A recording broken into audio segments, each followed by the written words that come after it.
Club nights, hip hop steps. పూర్తి వివరాలకు చదవండి రేపటి సాక్షి దినపత్రిక. విశాఖపట్నం, అనకాపల్లి, అల్లూరి జిల్లాల పార్టీ నేతలతో వైఎస్ జగన్ భేటీ. రానున్న రోజుల్లో పార్టీ కార్యక్రమాలపై నాయకులకు దిశానిర్దేశం. నీ ఉడత ఊపుళ్లకు భయపడేవారెవరూ లేరు. పవన్ కళ్యాణ్ కు పేర్ని నాని స్ట్రాంగ్ వార్నింగ్. గెలిచే ముందు ఒక అవతారం, గెలిచిన తర్వాత ఇంకో అవతారం. పవన్ కళ్యాణ్ టార్గెట్ గా ప్రకాష్ రాజ్ ట్వీట్. లడ్డూ వివాదంపై సీబీఐ లేదా సిట్టింగ్ జడ్జితో విచారణ జరపాలి. రాజకీయ లబ్ధి కోసం తిరుమల ప్రసాదంపై రాజకీయం చేస్తున్నారన్న నారాయణస్వామి.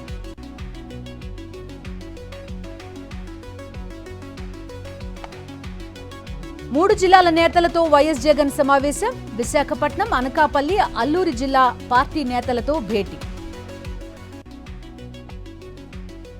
యాప్ ద్వారా మూసీలో ఆక్రమణలు నిర్ధారిస్తున్న అధికారులు. రంగారెడ్డి జిల్లా పరిధిలో 332 మంది నిర్వాసితుల తరలింపుకు ఏర్పాట్లు. లడ్డూ వ్యవహారంపై సీబీఐ లేదా సిట్టింగ్ జడ్జితో విచారణ జరపాలి. దేవుడితో ఆటలాడొద్దని చంద్రబాబుకు వంగా గీత హితవు. విజయవాడలో నూతన మద్యం పాలసీపై రౌండ్ టేబుల్. కూటమి సర్కార్ మద్యం పాలసీపై మహిళా సంఘం నేతల ఆగ్రహం. కాంగ్రెస్ సిరిసిల్ల నేతన్నల పొట్టగొడుతోంది. బతుకమ్మ చీరలు ఎప్పుడు పంపిణీ చేస్తారో చెప్పాలని కేటీఆర్ డిమాండ్. రంగారెడ్డి జిల్లాలో నకిలీ వెన్న తయారీ గుట్టురట్టు. నిబంధనలకు విరుద్ధంగా వెన్నను రీప్యాక్ చేస్తున్న నిర్వాహకులు. కొనసాగుతున్న కాళేశ్వరం కమిషన్ విచారణ. 40 మంది అధికారులకు నోటీసులు. త్వరలోనే ప్రిన్సిపల్ సెక్రటరీలకు ఇవ్వనున్న కమిషన్. ఏపీలో ఖాళీగా ఉన్న బోధనేతర పోస్టులు భర్తీ చేయాలి.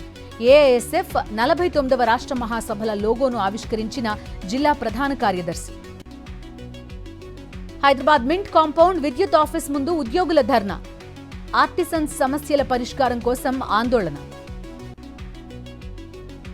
భువనగిరి పెద్ద చెరువు కట్టపై ఏర్పాటు చేసిన జాతీయ జెండాకు అవమానం. గత కొన్ని రోజులుగా జాతీయ జెండా చినిగిపోయినా పట్టించుకోని అధికారులు. రాష్ట్ర పునర్నిర్మాణంలో ఇంజనీర్లదే కీలక పాత్ర. R&B శాఖకు కేటాయించిన కొత్త ఏఈలకు శుభాకాంక్షలు చెప్పిన మంత్రి కోమటిరెడ్డి. సాయుధ రైతాంగ పోరాటంలో చాకలి ఐలమ్మ ప్రదర్శించిన పోరాట పటిమ స్ఫూర్తిదాయకం. మంచిర్యాల జిల్లాలో నిర్వహించిన ఐలమ్మ జయంతి వేడుకల్లో పాల్గొన్న కలెక్టర్ కుమార్ దీపక్. ప్రకాశం జిల్లా అర్ధవీడు మండలం అచ్చంపేటలో పెద్ద పులి సంచారం. మేతకు వెళ్లిన ఎద్దుపై దాడి. పొలాల్లోకి వెళ్లేందుకు భయపడుతున్న రైతులు. గత 10 ఏళ్ల కాలంలో బీఆర్ఎస్ ప్రభుత్వం ప్రజాస్వామ్య వ్యవస్థను కాలరాసింది. స్టేషన్ గన్పూర్ ఎమ్మెల్యే కడియం శ్రీహరి ఘాటు వ్యాఖ్యలు. నెల్లూరు జిల్లా కోవూరులో భారీ చోరీ. ఉప్పలపాటి నాగిరెడ్డి ఇంట్లో 25 తులాల బంగారాన్ని దొంగిలించిన దొంగలు. చెస్ ఒలింపియాడ్స్ ఛాంపియన్స్ ని కలిసిన మోదీ. విజేతలను అభినందించిన ప్రధాని.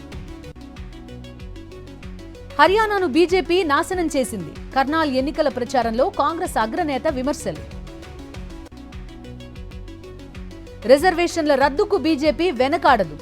కాంగ్రెస్ సీనియర్ నేత చిదంబరం సంచలన వ్యాఖ్యలు. ఉద్ధవ్ సేన ఎంపీ సంజయ్ రౌత్ కు షాక్. పరువు నష్టం కేసులో 15 రోజులు జైలు శిక్ష. తమిళనాడు మాజీ మంత్రి సెంథిల్ బాలాజీకి బెయిల్. 14 నెలల తర్వాత విడుదల కానున్న బాలాజీ. బెంగళూరులో మహిళను ముక్కలుగా నరికిన నిందితుడి ఆత్మహత్య. ఒడిశాలో స్వగ్రామంలో ఉరేసుకున్న ముక్తి రంజన్ రాయ్. మలయాళ నటుడు సిద్దికీ కోసం గాలింపు. లుకౌట్ నోటీస్ జారీ. రాష్ట్రం విడిచి వెళ్లిపోయి ఉంటాడని అనుమానం. అవిశ్వాస తీర్మానం నెగ్గిన కెనడా ప్రధాని.